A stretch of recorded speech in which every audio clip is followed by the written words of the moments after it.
This is the Dallas Morning News.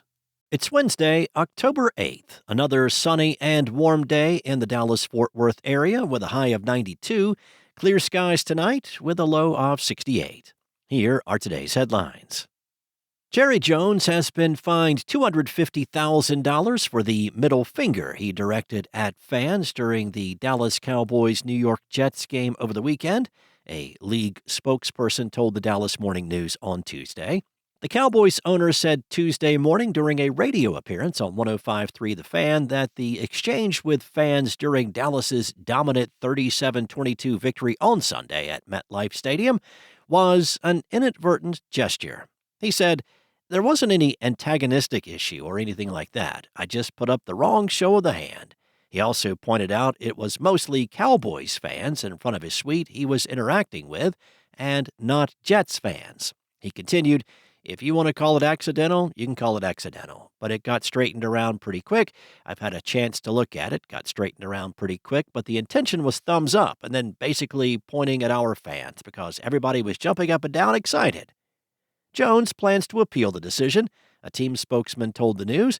The deadline to file an appeal is Friday. In other news, the architect of Texas's mid-decade redistricting plan said on Tuesday he did not use racial data to design the map that could net Republicans 5 seats in Congress. Adam Kincaid, the executive director of the National Republican Redistricting Trust, said he drew most of the 2025 map that targeted 5 congressional seats held by Democrats in the Dallas, Houston, Central, and South Texas regions. Kincaid testified during a federal judicial hearing, saying, "I don't think it's constitutional to draw maps based on race." Kincaid said his role in drawing the Texas map was part of a nationwide effort to produce more Republican congressional districts. He said he was first approached about mid-decade redistricting in Texas in March by Dr. Robin Armstrong, a Republican committeeman from Texas and former vice president of the Texas GOP. When asked whether race was used as a proxy for partisan gerrymandering, Kincaid answered no.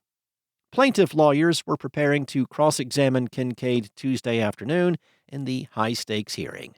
A 3-judge panel is hearing testimony this week in El Paso to determine whether Texas's congressional maps were redrawn this summer with partisan politics or race in mind.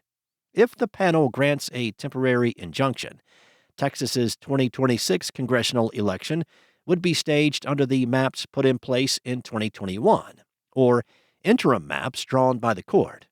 It is not clear whether the judges will issue a ruling before filing for elections closes on December 8th.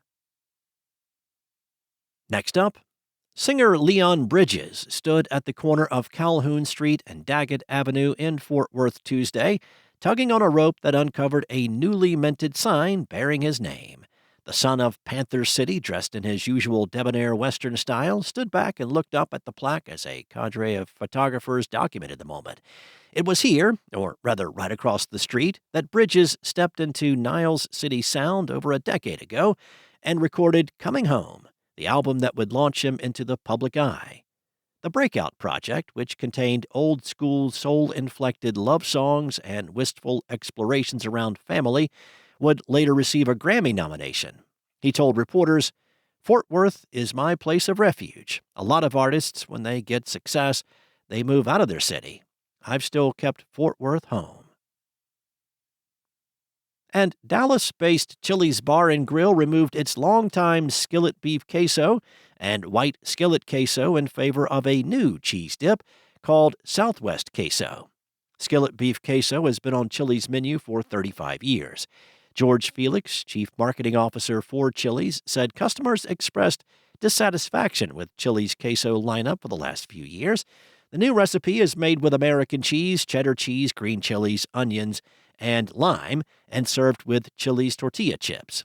Unlike the Skillet Beef Queso, the Southwest Queso is vegetarian. Chili's was once a single location on Dallas's Greenville Avenue that opened 50 years ago in 1975. It now operates 1,600 restaurants in 29 countries and 2 territories. Thanks for listening. For more on today's stories and the latest breaking news, visit dallasnews.com. Enjoy your day, and I'll be back tomorrow with more from the Dallas Morning News.